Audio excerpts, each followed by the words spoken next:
Yo quería poder traer algunas reflexiones, así como para calentar un poco, para hacer algunas preguntas, pero creo que no hay tanto tiempo y voy a pasar de frente al público, ¿no? Si quisieran hacer algún tipo de comentario, algún tipo de ideas acerca de la soledad, que me parece que es un tema fascinante, ¿no?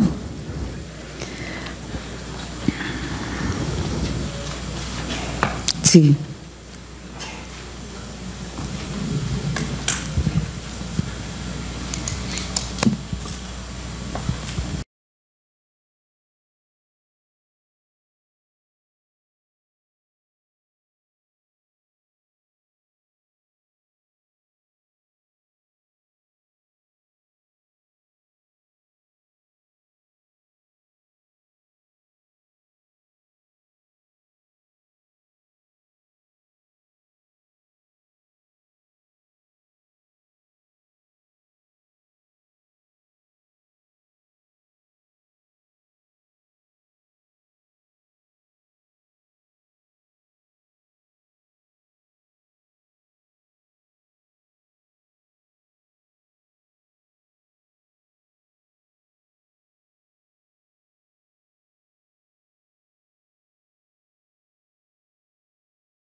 De la satisfacción para el desarrollo de la cultura y el desarrollo psíquico. Quería una reflexión al respecto. Muchas gracias. ¿Contestar o qué?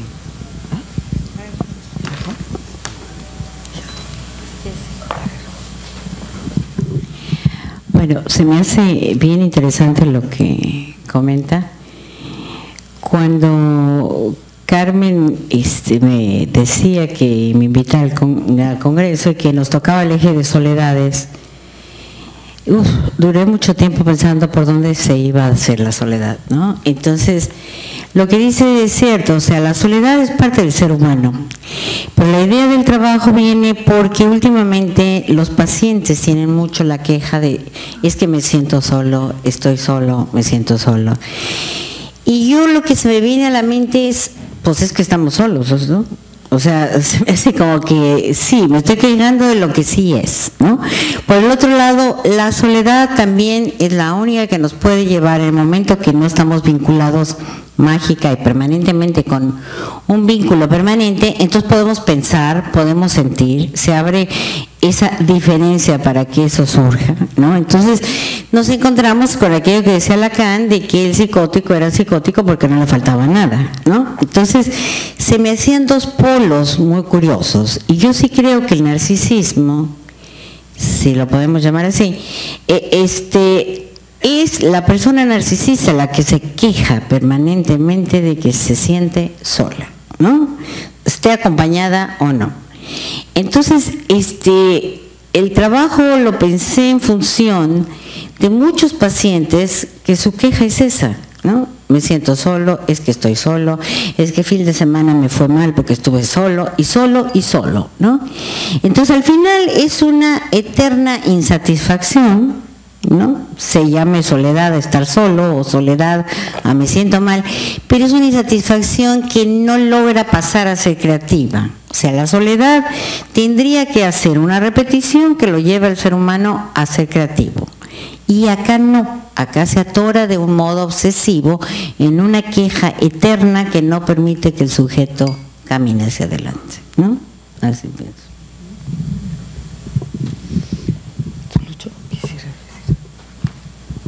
Solamente una muy pequeña cosa es que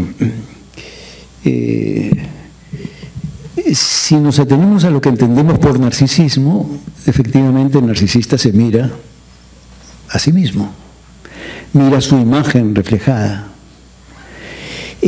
no estoy muy seguro que su imagen reflejada satisfaga necesariamente su necesidad de estar con alguien, por ejemplo.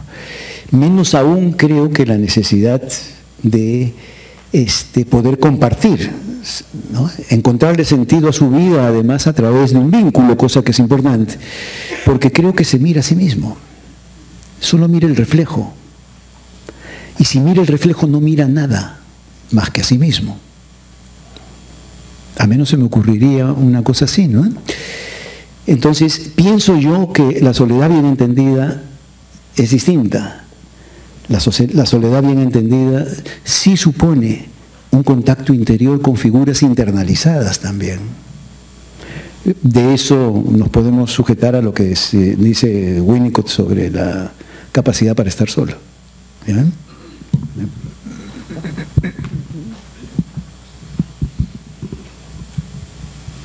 Sí, acá.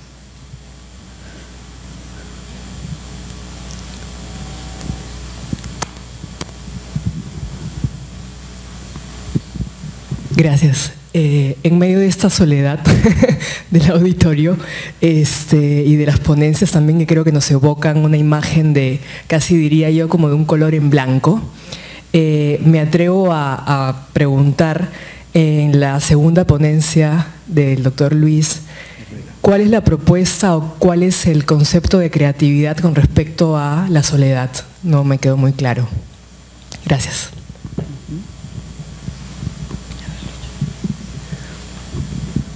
Bueno, el creador se supone que hace un viaje interno. ¿Eh? Ese viaje interno consiste en mirar sus propios contenidos, en algún sentido, experiencias vividas, situaciones emocionales, etcétera, regresarlas nuevamente a la realidad exterior y transformarlas. Esa transformación supone, pensemos en un psicoanálisis y pensaremos que el psicoanálisis es una actividad creativa, porque lo que hace el psicoanalista es fomentar simplemente que el paciente, simplemente es un decir, ¿no? Lo que hace es fomentar que el paciente pueda, de alguna forma, hacer ese viaje hacia sí mismo, regresar de ese viaje nuevamente con un producto recreado de él. Producto que no le va a ser fácil entregárselo a los demás. Siempre sobre todo los grandes artistas, sufren grandes depresiones por parto, posparto, por parto y posparto, ¿no? Además, es todo un parto a veces, hacer un proceso creativo. Muchos de los creadores han sufrido y han padecido mucho para poder crear, pero en todos ellos, este viaje, si bien podía ser ayudado, era un viaje que tenían que hacer solos. Era el viaje de su propio laberinto, por decirlo así. ¿Bien? Tenían que bajar a su propio laberinto para mirarse y poder desde ahí extraer algo que pudieran ser insumos para su propia creación. Pero ese proceso, parecido al duelo, parecido al trabajo del sueño, dicen así, ¿no? Es el trabajo creativo. Ese proceso tiene que hacerse en soledad. Se hace en soledad. Ahora, es cierto que ayer hablando de los amigos y amigas de Freud, algo de esto decíamos, ¿no? Es cierto que Freud, para poder crear, como cualquier creador para poder crear, ha tenido que tener a lo mejor un amigo cercano, que a nosotros nos recuerda a la madre de la ilusión de Winnicott, que le permitía, ¿no?, manejar la tristeza, la depresión que surgía por sentir que no estaba haciendo nada productivamente bueno. Eso le pasaba a Freud, le pasó primero con Fliess, que se convirtió en un interlocutor válido de él, después de Freud, que con todo se peleó, pero de todas maneras tuvo, ¿no?, una relación de interlocución necesaria en su momento, que cumplió un papel necesario. Lo mismo pasaba con José María Arguedas. Él tenía a Moreno Jimeno, por ejemplo, que era el amigo especial, que cada vez que tenía problemas corría donde él, que cuando iba a escribir algo que le parecía horrible, todo le parecía horrible, a Freud también todo le parecía, acuérdense ustedes de la interpretación de los sueños, o el Tótem y Tabú, que dijo que era primero dijo que era lo peor que escribía, y segundo dijo que era lo mejor que había escrito. Pero ahí operaron como respaldo una serie de figuras exteriores que aliviaron, acompañaron en esa soledad. Es decir, lo acompañaron, voy a utilizar el término que me parece el más acertado en la creatividad, lo acompañaron en su duelo. El creador, el artista, hace siempre un duelo, ¿verdad? Por las figuras que dejó, por aquello que se maceró dentro de él y que se convierte en insumo para la productividad. ¿Bien?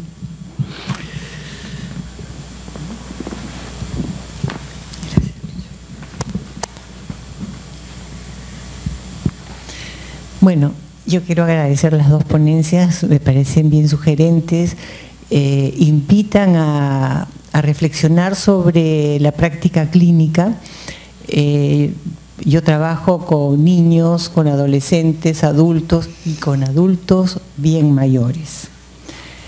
Me parece, cuando se habla de soledades, yo pensaba en mi experiencia con estos pacientes bien mayores, y digo bien mayores, estoy hablando de 90 años, ¿no?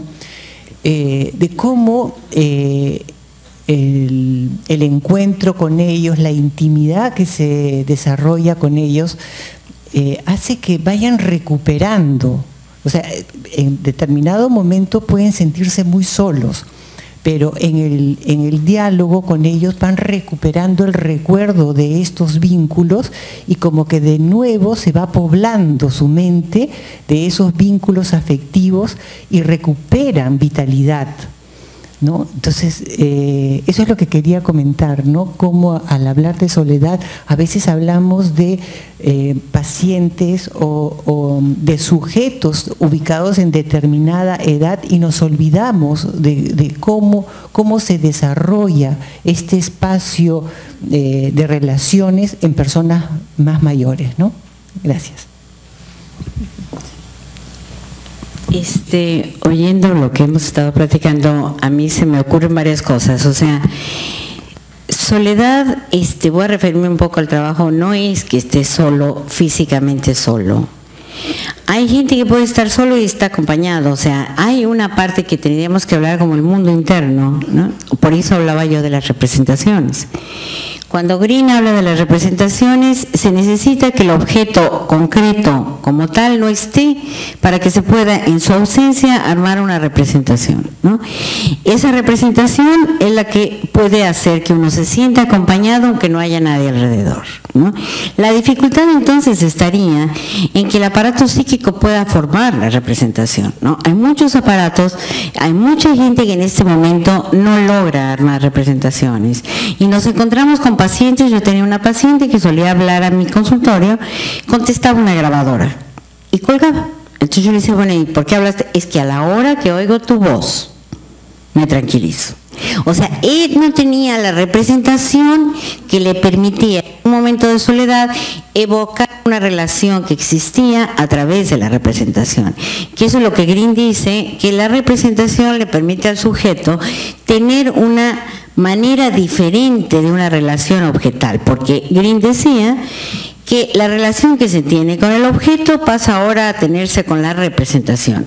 En el momento que tengo una representación, digamos que es una manera en donde yo no estoy solo porque evoco la relación que había tenido. El problema está cuando los pacientes no han podido pasar un proceso secundario y se encuentran solos y no pueden evocar un recuerdo o una representación que los acompañe y necesitan en lo concreto un objeto que venga a acompañarlos. Ese es sí el proyecto, lo que yo planteaba con los pacientes, no que todos tengamos que estar permanentemente acompañados, sino pacientes que tienen la incapacidad de sublimar o de representar que tiene necesidad de tener un objeto concreto con ellos.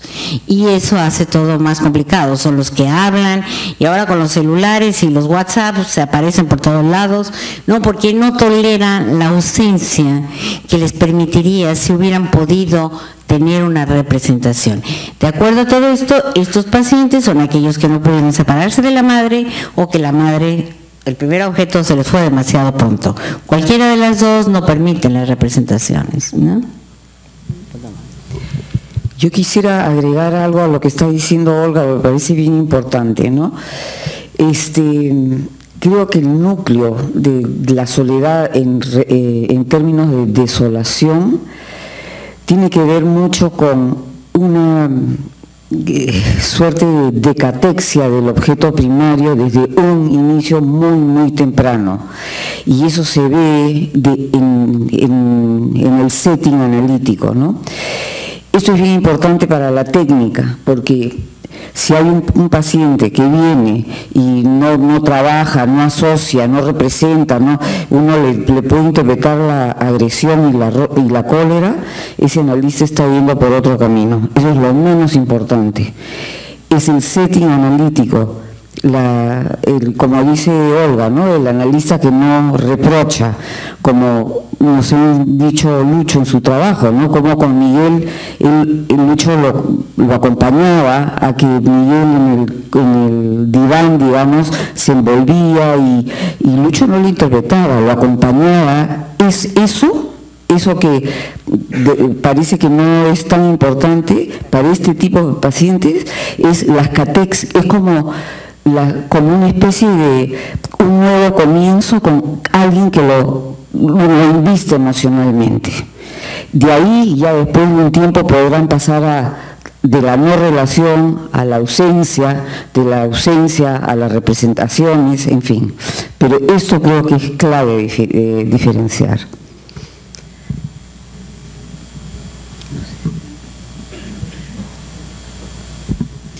Bueno, yo creo que con eso cerramos, ya son las 8 y todos están cansados. Muchas gracias a todos y a los dos grandes ponentes.